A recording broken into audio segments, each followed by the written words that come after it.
BNP চেয়ারপারসনকে দেখতে Evercare হাসপাতালে British high commissioner Sarah Catherine Cook. এই সময় তার স্বাস্থ্যের খোঁজ খবর নেন তিনি। এখনও বিএনপি চেয়ারপারসন এবং খালেদা জিয়ার শারীরিক অবস্থা অপরিবর্তিত রয়েছে। এরই মধ্যে মঙ্গলবার যুক্তরাজ্য ও চায়না থেকে দুটি মেডিকেল টিম বেগম জিয়ার চিকিৎসার জন্য হাসপাতালটিতে এসেছে। এদিকে সাবেক প্রধানমন্ত্রীর রোগমুক্তি কামনায় শুক্রবার বাদ জুমা দেশের সব মসজিদে দোয়ার আহ্বান জানিয়েছে অন্তর্বর্তী সরকার। পাশাপাশি মন্দির, গির্জা, প্যাগোডা সহ অন্যান্য ধর্মের উপাসনালয়ে সংশ্লিষ্ট ধর্মের রীতি ও আচার অনুযায়ী প্রার্থনার আহ্বান জানানো হয়েছে।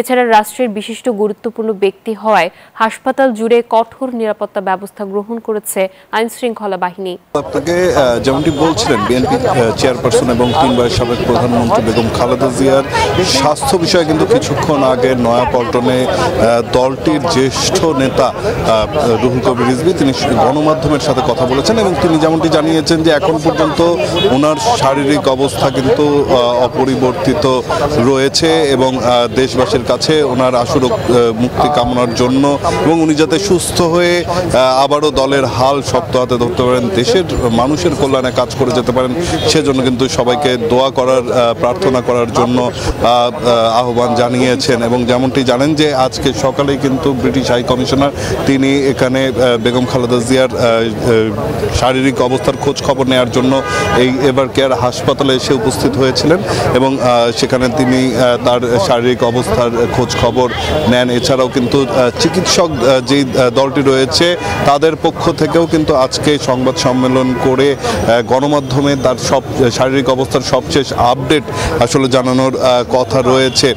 আমরা যতটুকু জানতে পেরেছি যে এখন পর্যন্ত আসলে ওনার শারীরিক অবস্থা ঠিক অপরিবর্তিতই রয়েছে এবং তার যেই জটিলতাগুলো আছে সেগুলো এরই মধ্যে কিন্তু গতকালকে যেহেতু যুক্তরাজ্য এবং চায়না থেকে দুটি টিম এখানে মেডিকেল টিম এখানে এসেছে এবং তারা কিন্তু আগের যেই গঠিত বোর্ডটি ছিল তাদের সাথে একটি মিটিং হয়েছে। মিটিংয়ের পরে তার শারীরিক চিকিৎসা বিষয়টি আসলে পর্যবেক্ষণ তারা করছেন এবং কি ধরনের চিকিৎসা তাকে দেওয়া যেতে পারে সেই বিষয়ে কিন্তু সব ধরনের ব্যবস্থা গ্রহণ করছেন। তো বর্তমানে আসলে কি অবস্থা সেই সমস্ত বিষয়গুলো নিয়েই দলের পক্ষে থেকে এবং চিকিৎসকদের পক্ষ থেকে বেগম জিয়ার ব্যক্তিগত চিকিৎসক এজেডএম জাহিদ তিনি গণমাধ্যমের সাথে কথা বলবেন এবং তার সবশেষ শারীরিক অবস্থা জানাবেন। আরেকটি বিষয় হচ্ছে রাষ্ট্রের অতি গুরুত্বপূর্ণ ব্যক্তি হওয়ার কারণে কিন্তু এরই মধ্যে আইন শৃঙ্খলা রক্ষাকারী বাহিনী এখানে কঠোর নিরাপত্তা ব্যবস্থা গ্রহণ করেছে এবং এসএসএফও কিন্তু তাদের নিরাপত্তার জন্য সবসময় উপস্থিত রয়েছে। আজকে বেলা 12টার দিকে এসএসএফের দুটি হেলিকপ্টার নিরাপত্তার নিশ্চিতের জন্য কিন্তু এখানে একটি পরীক্ষামূলকভাবে হেলিকপ্টার অবতরণ করবে এবং উড্ডয়নের খবর রয়েছে এবং সেটিও কিন্তু কিছুক্ষণের মধ্যেই হয়তোবা শুরু হয়ে যাবে তাদের সেই পরীক্ষামূলক কাজটি।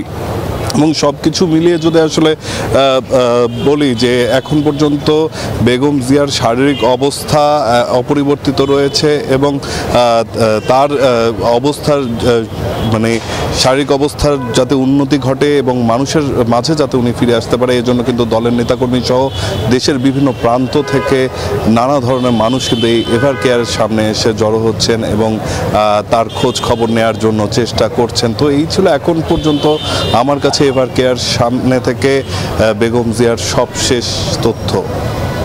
জিকো, আপনাকে ধন্যবাদ।